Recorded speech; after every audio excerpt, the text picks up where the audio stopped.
Starting స్టేజ్లో SLV sounding rockets ఉన్నాయి, satellite launch vehicle. తర్వాత ఏఎస్ఎల్వి అంటే ఆగ్మెంటెడ్ శాటిలైట్ లాంచ్ వెహికల్. పేరులోనే ఉంది ఆగ్మెంట్ చేయడం, అంటే ఉన్నదాన్ని ఇంకా ఎన్హాన్స్ చేయడం. మామూలుగా స్ట్రాప్ ఆన్ బూస్టర్స్ అంతకుముందు లేవు ఎస్ఎల్విలో. ఏఎస్ఎల్విలో స్ట్రాప్ ఆన్ బూస్టర్స్ ఇంకా ఎక్స్ట్రా స్టేజ్ యాడ్ చేశారు కాబట్టి ఆగ్మెంటెడ్ శాటిలైట్ లాంచ్ వెహికల్ అయింది. తర్వాత పిఎస్ఎల్వి. ఎస్ఎస్ఎల్వి వచ్చేసి స్మాల్ శాటిలైట్ లాంచ్ వెహికల్ వచ్చేసి, అంటే వెయిట్ తక్కువ ఉన్నాయి. వెయిట్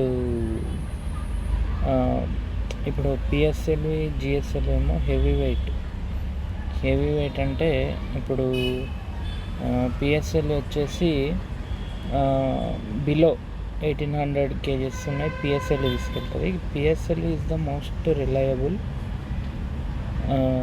శాటిలైట్ అన్నమాట. ఎందుకంటే పిఎస్ఎల్వి ఇప్పుడు మనకి మంగళయాన్, లేదంటే చంద్రయాన్ 1, లేదంటే మన మార్స్ మిషన్ ఆల్రెడీ చెప్పినాం కదా, ఆస్ట్రోసాట్, ఇట్లా చాలా అంటే మోస్ట్ సక్సెస్ఫుల్.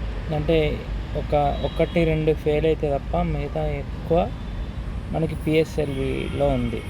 ఎందుకంటే అప్పటికి క్రయోజెనిక్స్ డెవలప్ కాలేదు.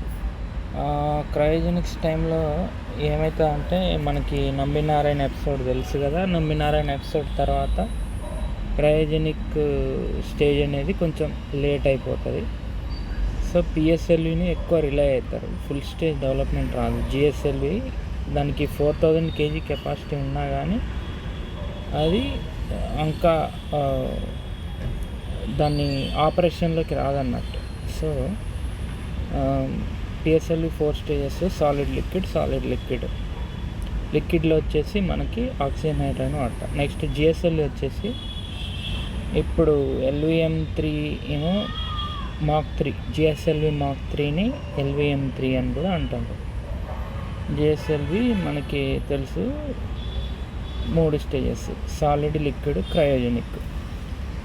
క్రయోజెనిక్ డెవలప్ అయింది. సో అందుకే మనకి 4000 kg కెపాసిటీ ఉంది. తర్వాత ఇంకా నెక్స్ట్ పిఎస్ఎల్విని దాటి కొత్త స్టేజ్ డెవలప్మెంట్స్, ఇప్పుడు రీయూజబుల్ లాంచ్ వెహికల్ అని నడుస్తుంది, RLV. సో అది దాని పేరు పుష్పక్ అని పెట్టిండ్రు. ఇక అది కూడా ఆపరేషన్లోకి వస్తే, మన టెస్ట్ ట్రయల్ జరిగింది, అది కూడా ఆపరేషన్లోకి వస్తే దాన్ని బట్టి ఫర్దర్గా ఇంకా ఇది మనకి ఇప్పుడు టెస్లా అయిన స్పేస్ ఎక్స్ చేసిండు కదా, అంటే ఐరన్ మ్యాన్ టైపు పైకి వెళ్ళి మళ్ళీ కిందకి వచ్చినట్టు, ఇది కూడా మనకి HRLV అని ఇంకా వేరే ఇవి కూడా అట్లా వస్తాయి.